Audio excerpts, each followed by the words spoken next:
Volcanoes have always been a source of fascination and wonder to mankind since the beginning of time. As a result, almost every corner of the globe has its share of mythology to explain the existence of volcanoes. Many of them attribute them to deities or gods. Even the etymology of the word volcano has its basis in mythology, from the Greek god of fire, Vulcan. In this video, I will be covering some of these myths.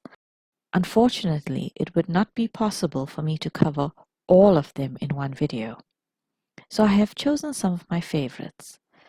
In all likelihood, I will probably make a part 2 to this video. So let us explore some volcano myths from around the world, beginning with Hawaii. The US state of Hawaii comprises of 137 volcanic islands spanning 2,400 kilometers. Its creation was literally the result of volcanic activity. Due to its geographical location near a volcanic hotspot, Hawaii has its fair share of active volcanoes, 6 in total. So it's no wonder that a whole pantheon of gods exists in ancient Hawaiian culture and mythology. The most famous and important of these deities is Pele, the goddess of volcanoes and said to be the creator of the Hawaiian Islands. According to mythology, Pele resides in Kilauea, Hawaii's most active volcano. The powerful goddess governs Kilauea and controls its lava flows. Many stories are told about Pele. In one legend, Pele traveled from the island of Tahiti to Hawaii, and along the way she created fires on different islands. Her jealous sister Namaka, the sea goddess, chases her with her powerful tidal waves in an attempt to destroy Pele. Namaka defeats her, but not her spirit. Pele's spirit is said to reside in the summit caldera on Kilauea. Even to this day, Pele's legend lives on in various forms of pop culture and is considered an important part of Hawaiian heritage.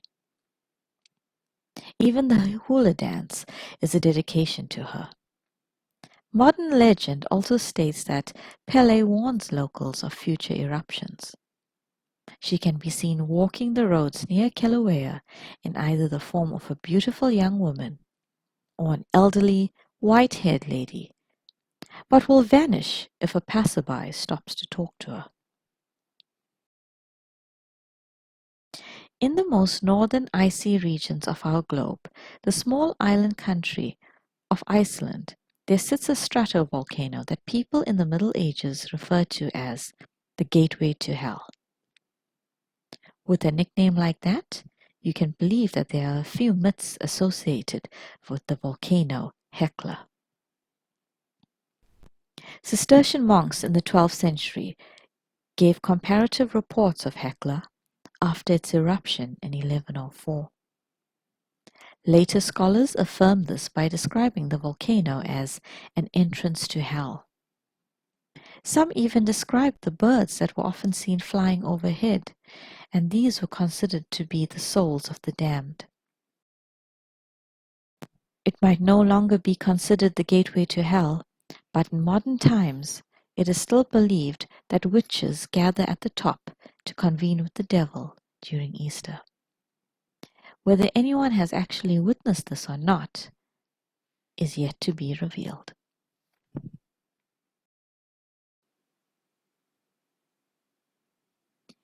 Heading east to yet another island, this time the nation of Japan. The Japanese archipelago lies along the Pacific Ring of Fire, which means it is prone to earthquakes, tsunamis, and of course, volcanoes. Incredibly, Japan has over 100 active volcanoes, yet its most famous volcano, Mount Fuji, has been dormant for over 200 years. It is still considered active though, and is Japan's most popular tourist spot. The mountain has cultural and spiritual significance for the Japanese people, and as a result, many myths and legends exist. The mountain has become a deity in itself, and all across Japan there are shrines that are built in honor of Fuji-san. The creation of the mountain is a legend in itself. According to myth, Mount Fuji was created in one day. A bamboo woodcutter named Visu awoke one night by a loud noise. Believing it to be an earthquake, he gathered his wife and kids and fled from their home. When he turned around, the once dead and flat land near his home had become a mountain. He was so struck by the sudden appearance and named the majestic mountain Fujiyama, or Never-Dying Mountain. Another interesting tale comes from the 12th century and tells the story of Yasoji. A terrible case of smallpox broke out in Yasoji's village. Yasoji was a 16-year-old boy who went to seek help when his own widowed mother fell sick with the disease. A fortune teller advised the boy to go to a stream on the southwestern slope of Mount Fuji and bring its water for her to drink. On his way to the stream, Yasoji came across 3 paths and did not know which one to take. While contemplating which path to choose, a beautiful young girl clad in white approached him and asked him to follow her. She knew why he was there and offered to be his guide to the stream. Yasoji was very suspicious of the girl, but followed her nonetheless. He was led to the very stream and gathered some of the healing water in a gourd. The girl led him back to the place where they initially met. "In 3 days, you will need more water, and I shall be at the same place to be your guide again," she said. "May I ask who I am indebted to for this kindness?" Yasoji asked. The girl refused to give her name and requested not to be asked. Yasoji arrived home finding his mother to be worse off than before. Over the next 2 days, she drank the water and she started to feel better. Even the villagers marveled at the woman's recovery. On the 3rd day, Yasoji returned to the slope on Mount Fuji. The beautiful girl was waiting for him. She led him to the stream as before. On parting this time, she told him to return a few times until his mother's health was fully restored, and to give some of the water to the villagers as well. Yasoji made many trips, and not only did his mother make a complete recovery, but many of the villagers did too.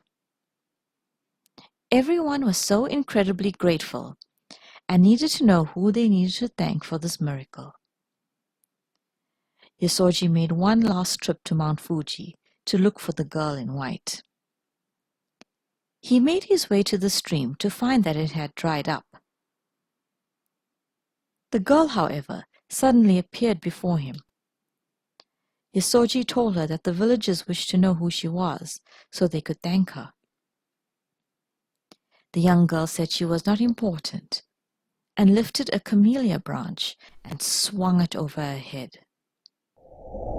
A big cloud descended from Mount Fuji. It came down, picked the girl, and lifted her away. It was then that Yasoji realized that the beautiful girl was none other than the goddess of Mount Fuji. Thank you for listening. If you enjoyed this content, please subscribe to my channel for more videos like this. You can also find me on Twitter, and I will put the handle up on screen now. Until next time, goodbye.